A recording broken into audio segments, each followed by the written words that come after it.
Mga kapuso, gipamatud-an sa atong makauban this morning nga everything starts with a dream. Kung kaniadto pangandoy lang nila nga mahimong musician, karon they are living their dreams na gyud mga kapuso.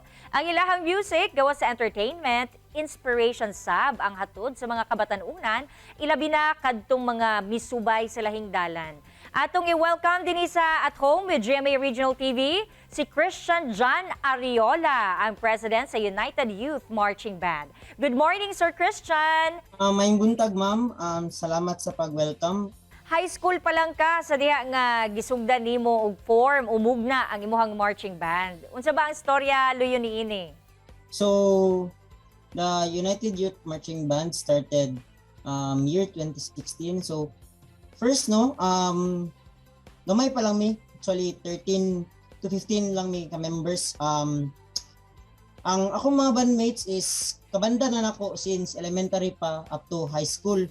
So, sabay mi pag-abot og high school, nag-enroll mi sa Davao City National High School sa special program in the arts, specifically sa brass band. So, way back 2016, we decided to form a small group. So, by that noon, na may mga engagements na nag-invite sa MUA, mga fiesta, family gatherings, birthdays, and also, may tradition na every year, nagakarol mi sa mga balay-balay diri sa syudad sa Davao. Christian, tinguha nimo nga mahilayo ang kabatanunan sa bisyo og paghimo sa mga butang sukwahi sa balaod. Paunsa nimo sila makumbinse or nakumbinse nga moapil sa inyong grupo? During tong high school mi na mga naga-invite na sa mga engagements outside. So it all started with my small ambition to build something big through music. Na-inspire po ko na makatabang sa youth to na maiwas sila sa mga bad vices, mga drugs, addiction. Since marching band is not too well known here in Davao, so I have dreamed of it through music. It all took me to stand my ground and build something from it. We then decided to form this group in order for us to share our music and at the same time help the youth in staying away from bad vices, drugs, and addiction. So with our passion and love of music, so naman gyud sa MUA, so music is life man jud sa MUA. We are voluntarily teaching to help them grow as a musician. Dili gyud sayon ang imuhang tahas being a leader sa marching band, Christian. Unsay always nimo nga ginatudlo sa imuhang mga miyembro, especially nga pareho lang mo, mga batanon?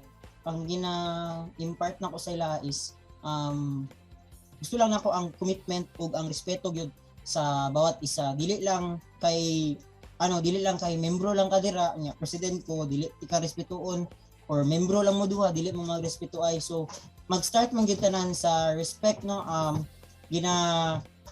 Ginaingon ako na sa ilaha. So far, unsay imuhang nakita nga kabag-uhan sa mga batanon nga imuhang natabangan pinaagi sa musika? As of now, our progress continues as we soar forward into the bigger goal we have in our band. So nag-aim mi na mudako pa and mas muhawd pa among mga membro. Sa pagkakaroon, Christian, unsa ba ang goal ninyo as a group? Wala kami naka-join og contests. Siguro sa other bands, pero kaning amo ang sariling banda, which is the United Youth Marching Band, wala pa jud mi naka-join og contest, but we are aiming for it. So every time also nami engagements, nami gigs, we practice regularly during Sundays. Since tong pagbalik namo tung this year, January, pagluag sa restrictions and pagbalik sa mga events. So we have a Sunday regular practice, but kung naay mga big events, pangandaman gyud mo na 2 to 3 days practice. Tapos wala pa labot ng amuang Sunday practice. Alright, Christian, mensahe nimo sa imuhang kagrupo, ingon man sa atong mga kapuso viewers, especially sa youth. First of all, akong gusto lang maingon is padayon lang sa imong passion and just enjoy it. Enjoy your talent, enjoy music, enjoy your passion. So sa hagit pod sa pag-abot sa pagbalance sa imong studies and sa imong passion. So it's all about time management lang jud. Time management lang.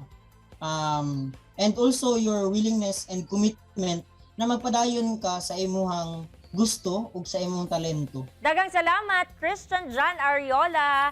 Padayon ug amping kanunay. Daghang salamat at home with GMA Regional TV. Daghang salamat sa tanan and more power also sa inyong programa. Thank you.